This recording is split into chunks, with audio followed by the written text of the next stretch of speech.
Hello and welcome back everyone for our nice tournament which is Superbet, Rabbit and Blitz. For today's video we are going to have Magnus Carlsen playing with the white pieces against Praggnanandhaa from India playing with the black pieces. Now there is probably 120 points difference between the players. So let's see how it goes. e4 from Magnus, e5 from Prag, knight f3, knight to c6, and now bishop to c4. We have the Italian opening, and we faced off with the bishop c5 line. So d3 from Magnus, knight to f6, and now castle from Magnus. Pawn to d6, and now c3. c3 is a really important.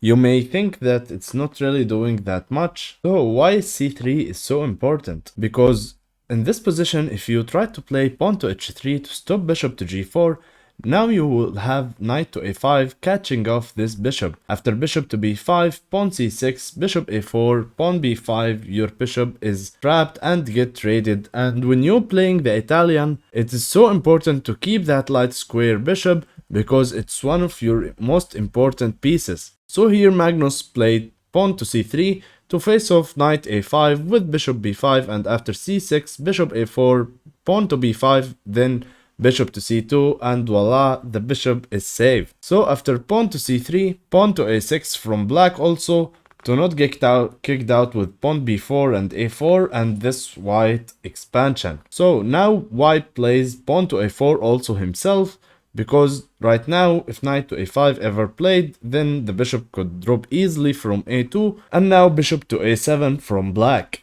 Right now we get knight to d2 and castle from black, and now pawn to h3 to stop anything coming from g4, and also trying to prepare for pawn to d4 without getting the knight pinned to put maximum pressure on the pawn on d4. So h6 also from black, and now we got the white pieces expansion in the queen side. Now b5 is coming, so black is feeling in trouble a little bit, so he just plays knight to e7, so if ever b5 happens, it doesn't come with a tempo attacking the knight.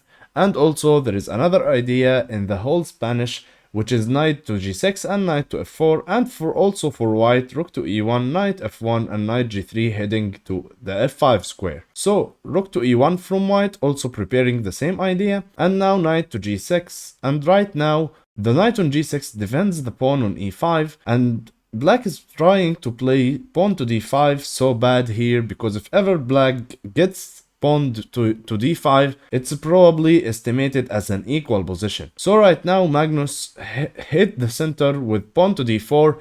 He's just trying to gain the control of the center if black ever trades the pawn on d4. So c6 from black. Black is also trying to get pawn to d5 and trying to hit the center, and Magnus looks at his bishop. Now d5 is coming with a tempo, so he played bishop to f1 to avoid d5 with a tempo. So now rook to e8, also defending, overprotecting the pawn on e5, and also if black ever took the pawn on d4, then e4 is gonna be put pressure on. So queen to c2 to overprotect the pawn on e4, and right now black strikes with pawn to d5, and now there is a really mess in the center. So Magnus, instead of leaving the tension, he chooses to take that pawn on d5 and release the tension. So now, instead of capturing back and letting white have a pawn on e5, yes, this pawn is not really strong, but after knight to d7, now the pawn could get sacrificed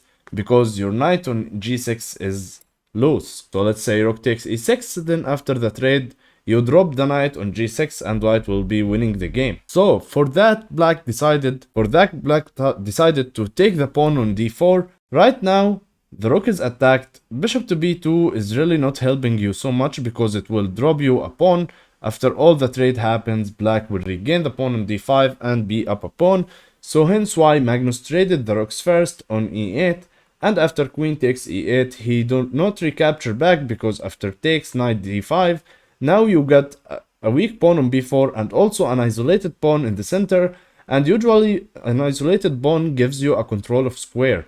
So right now the e5 square is really protecting protected pretty well by the knight on g6, so it doesn't even make sense to give yourself an isolated pawn. So after queen takes e8, Magnus chooses to go pawn to c4 to protect his pawn, but he has a deeper idea which we will see in just a second. So c takes d5 from black, and now what you do? Will you recapture this pawn back, or stick to the brilliant idea which is pawn to c5 to kill this bishop life in this diagonal? And now as black you need to play really actively.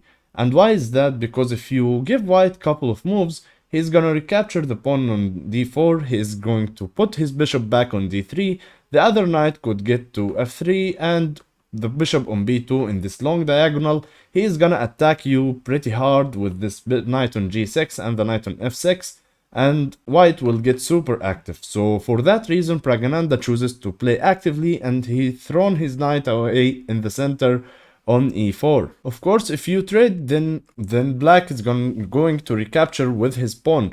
But let's say you play bishop to b2, putting even more pressure on the pawn on d4. Black here has a brilliant move, which is knight takes f2, sacrificing the knight. And because after you take with the king, then queen to e3 is incoming. Of course, your king cannot drop back. And after king to g3, bishop to b8, that bishop you killed with your pawn on c5 is going to mate you at the end. So for this reason, Magnus saw that and he just took the knight on e4. Now after knight takes e4, d takes e4 was played, and now knight takes d4. Now Praggnanandhaa plays pawn to a5 to try to disrupt these pawns on b4 and c5 and make them even worse. Knight to b5 is played, hitting the bishop on a7, and Pragg said, you know what, yeah, I know this bishop is not working in this diagonal, but it can be super strong on this super long diagonal from b8, and it's making your king unsafe. So bishop to b2 Magnus played. He said also, I am putting my bishop in the long diagonal, a takes b4, and right now rook to e1, he is trying to hit this pawn on e4. Bishop to f5 was played. He is trying to defend his pawn. Also, you may think that pawn to g4 is just winning the pawn, right? He will drop his bishop back on e6 or something, and after queen takes e4, white regains his pawn. But after pawn to g4, black can really ignore the fact that the bishop is attacked and just go for the checkmate with knight to h4. For example, if you take the bishop, then knight to f3 is going to happen. You cannot go to h2 because my bishop and my knight is checking you right now.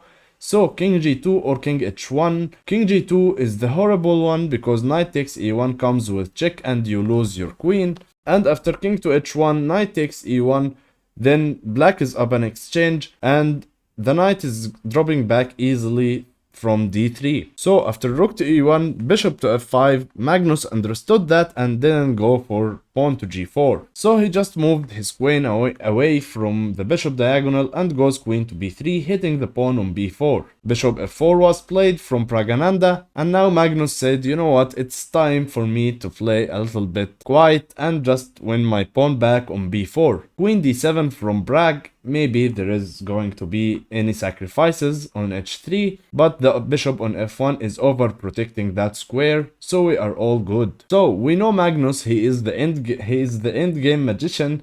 He just puts his queen on d4. He's saying, you know what, give me a checkmate or trade the queens. Now bishop e5 would have been the best move there, but Praggnanandhaa chooses to go to the endgame and traded the queens. If you take with your bishop, then you are going to hang your pawn on a4. So instead Magnus took with his knight, hitting the bishop on f5. Bishop to d7, hitting the pawn twice right now and putting Magnus to a trouble. Magnus played bishop to b5. He is saying, you know what, my bishop on f1 doesn't really do anything, so let's trade some pieces down. Bishop takes b5, a takes b5, and now you got to see Magnus got a passed pawn on the queen side. Now for an optical play, this is pretty much a draw, but there is some chances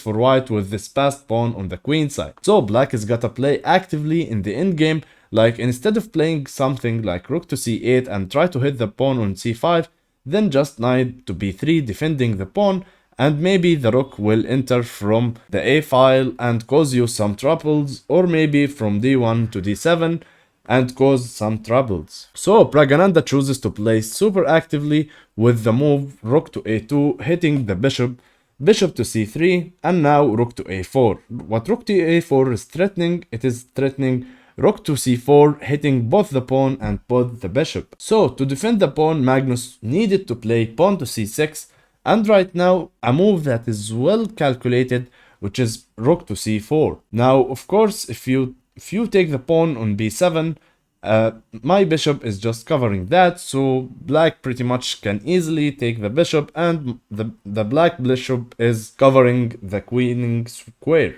But white is not losing after pawn to g3, bishop to d6, and rook takes e4, because this pawn is super strong. Let's say you play king f8, you try to prevent this check, then after knight to c6, yes, you are going to queen, but the bishop will always sacrifice itself, and the rook will try to stop this pawn. So after rook to c4, Magnus dropped his bishop back to a1, and right now black took the pawn on c6, and now knight takes c6. Of course, you do not wanna recapture with your pawn there, because it is well protected with the rook and the bishop from pushing it to c7. Bishop to c7 was played. Praggnanandhaa is trying to put his bishop to this nice diagonal, so Magnus prevented him with playing bishop to d4.